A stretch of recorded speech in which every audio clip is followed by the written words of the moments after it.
नमस्कार, स्वागत है मेरे यूट्यूब चैनल में। आज हम लोग देखेंगे सऊदी अरब और ईरान के बीच दुश्मनी को ख़त्म करवा के चीन ने मित्रता कर दी है। यानी सऊदी अरब और ईरान के बीच चीन ने मध्यस्थता की है। इसमें चीन के पूर्व विदेश मंत्री वांग वेई शामिल थे, ठीक ना। पूर्व विदेश मंत्री हैं, लेकिन चीन के वर्तमान राष्ट्रपति ने कहा कि जाइए इन दोनों देशों के बीच दुश्मनी को ख़त्म करा के दोस्ती करवा दीजिए। तो यह अमेरिका की बहुत ही गंभीर भयंकर बेइज्जती है, ठीक ना। गल्फ कंट्री को हमेशा उसने फूट डालो राज करो नीति की तहत यूज़ किया था, लेकिन चीन ने इन दोनों देशों के बीच दोस्ती करा दी है। तो यहाँ से अमेरिका की इस क्षेत्र से पूरी तरह से वापसी हो चुकी है और चीन का नया अध्याय प्रारंभ हो चुका है।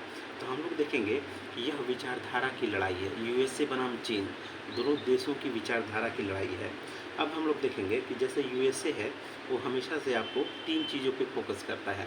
पहला है डेमोक्रेसी, दूसरा है मानवाधिकार, तीसरा है उदारीकरण, निजीकरण और वैश्वीकरण पे। और जो देश इन तीनों कसौटी पे खरे उतरते हैं उन्हीं को समर्थन करता है, उन्हीं को हेल्प करता है। और जो देश जैसे चीन है, सऊदी अरब है, ईरान है, ये डेमोक्रेटिक कंट्री नहीं है, मानवाधिकार का पालन नहीं करते हैं और न ही ये निजीकरण, उदारीकरण, वैश्वीकरण के समर्थक हैं। तो इनका हमेशा प्रतिबंध लगा देता है, कुछ न कुछ आलोचना करते रहता है। तो इन सभी चीज़ों पे अब यहाँ देखेंगे कि चीन में क्या है, सिंगल पार्टी सिस्टम है, कम्युनिस्ट पार्टी है। इनको मानवाधिकार से कोई लेना देना नहीं है। चाहे उइगुर मामले को देखो, दुनिया बोलती रही, जो बोलना है बोलती रही, लेकिन वो नहीं सुने।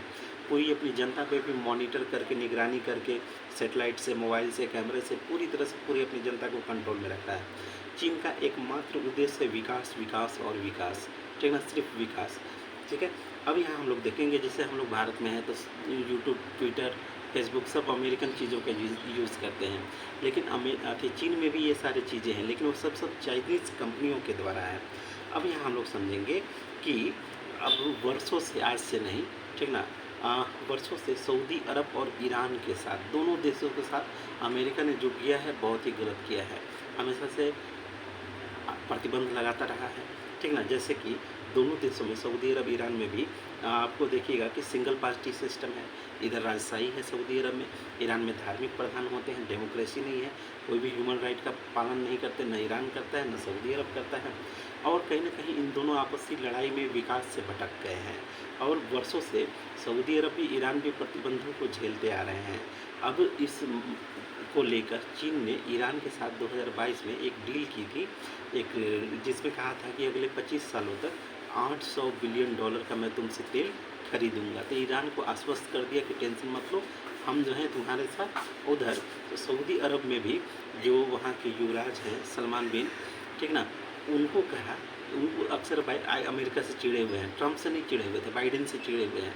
बाइडेन इलेक्शन में बोल दिया था कि मैं जब प्रेसिडेंट बनूंगा तो सऊदी के युवराज को पनिशमेंट दिलवाऊंगा। इससे कहीं ना कहीं सऊदी के युवराज बहुत ज़्यादा चिढ़े हुए थे, ठीक है। बाइडेन सऊदी के आंतरिक मामले में भी दखल देता रहता है। और इतना तो सऊदी अरब और ईरान दोनों जानते हैं कि चीन आने वाले समय में नंबर 1 बनेगा, ठीक ना। अब यहाँ पे शी जिनपिंग का हाल ही में सऊदी अरब में भव्य स्वागत हुआ है, ग्रैंड वेलकम हुआ है, पूरा जेट फाइटर सब आगे पीछे लगा के उतारा गया है। तो कहीं ना कहीं सऊदी अरब ने भी विकास की राह चुनते हुए ईरान से दोस्ती की ओर आगे बढ़ चुका है। अब यहाँ देखिए कि यूएसए जहाँ भी रहता है हमेशा झगड़ा करवाता है, वेपन खरीदवाता है। ईरान रूस से खरीदता है और सऊदी अरब यूएसए से खरीदता है। तो चीन ने इन दोनों देशों को समझाया कि अमेरिका जो है उसकी नीति ये है लड़ाई करवाना, तुम दोनों दुश्मन आपस में एक हो जाओ। अमेरिका खुद ही अपनी मौत मर जाएगा, फ्रस्ट्रेशन से चिड़चिड़ा के मर जाएगा, चिढ़ना। तो यही काम इसने चीन ने किया है कि दो दुश्मनों को एक कर दिया है। और ये चीन की नीति अच्छी है, जैसे भारत पाकिस्तान है, भारत चीन है, ताइवान चीन है, आर्मेनिया अजरबैजान है, ये सब में लड़ाई किसने करवाया? अमेरिका ने करवाया। तो अगर दो दुश्मन एक हो जाए दोनों, हाँ, तो अमेरिका की हमेशा से ये कोशिश रही है कि दो देशों के बीच युद्ध लड़वा के पूरा वेपन्स बेचे।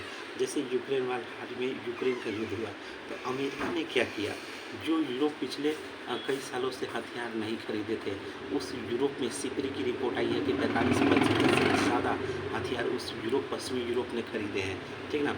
अब यूक्रेन वार के चलते जापान ने भी हथियार खरीदे हैं, ठीक ना, दक्षिण कोरिया ने भी खरीदे हैं, ठीक ना। यूक्रेन खुद विश्व का तीसरा बड़ा हथियार खरीदार देशों में से है। अब देखिए तो ये इससे फ़ायदा किसको होता है युद्ध से, ठीक ना? ये अमेरिका तो चुपचाप एक चारों तरफ अटलांटिक और प्रशांत के बीच बसा हुआ है, तो उसको कोई उस पे तो कोई अटैक होने वाला नहीं है। लेकिन दुनिया में हर जगह जहाँ बवाल होता है, जहाँ बवासीर फैलाना होता है, वहाँ अमेरिका का काम होता है। तो उसका हथियार बिके, ठीक है, वेपन्स बिके, टेस्टिंग लेवल पे एकदम ग्राउंड लेवल पे उसकी टेस्टिंग करके पूरे दुनिया को वो बेच सके। अब यहाँ पे देखेंगे गल्फ़ कंट्री में देखेंगे शुरू से ही इसने क्या क्या किया है। गल्फ़ कंट्री यानी फ़ारस की खाड़ी के आसपास बसे देश। फ़ारस की खाड़ी जो है इसके आसपास बसे देशों में सऊदी अरब है, ओमान है, ईरान है, ठीक ना? इसके बाद यूएई सब सारे जितने कंट्री हैं, ठीक ना? ये सब हो जाते हैं, ठीक है? इधर इराक भी है। तो यहाँ पे देखिए शुरू से ही पहले तो इराक में सद्दाम हुसैन थे तो उसको बढ़ावा दिया, फिर उसके उस मतलब सद्दाम हुसैन से ही कुवैत पे भी अटैक करवाया, फिर अंत में सद्दाम हुसैन को भी बर्बाद किया।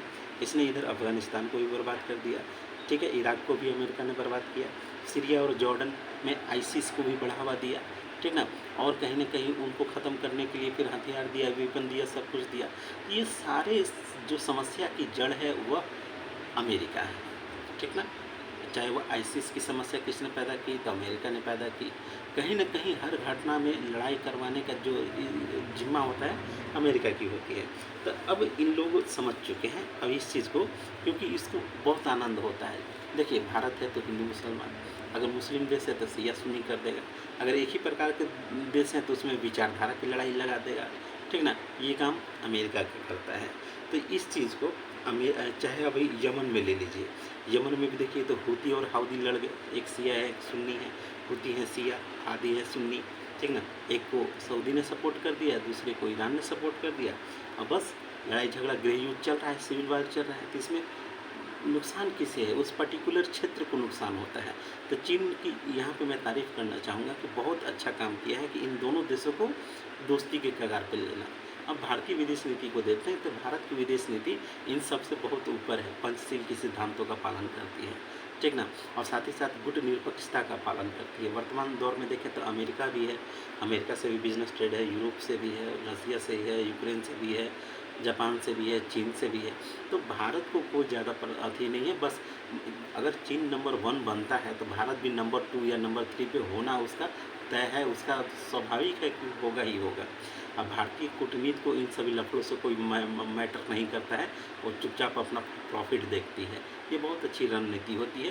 देखिए विदेश नीति में कोई किसी का सगा नहीं होता है, सबके अपने हित होते हैं, और वो हित ही किसी को दोस्त या दुश्मन बनाता है। लेकिन भारत किसी को दुश्मन तो बनाता नहीं, तटस्थ रह लेगा, ठीक ना? लेकिन ऐसा नहीं है कि दुश्मनी किसी से खुलकर लेगा, वो नाटो में भी नहीं गया, बहुत तेज देश है, ठीक ना? तो यही होगा कि चीन का थोड़ा-सा गल्फ़ कंट्री में प्रभाव पड़ जाएगा, लेकिन उससे सऊदी और ईरान के साथ जो हमारे वर्षों नहीं अति प्राचीन जो संबंध हैं, वो कभी उस पे कोई असर नहीं होगा, ठीक है?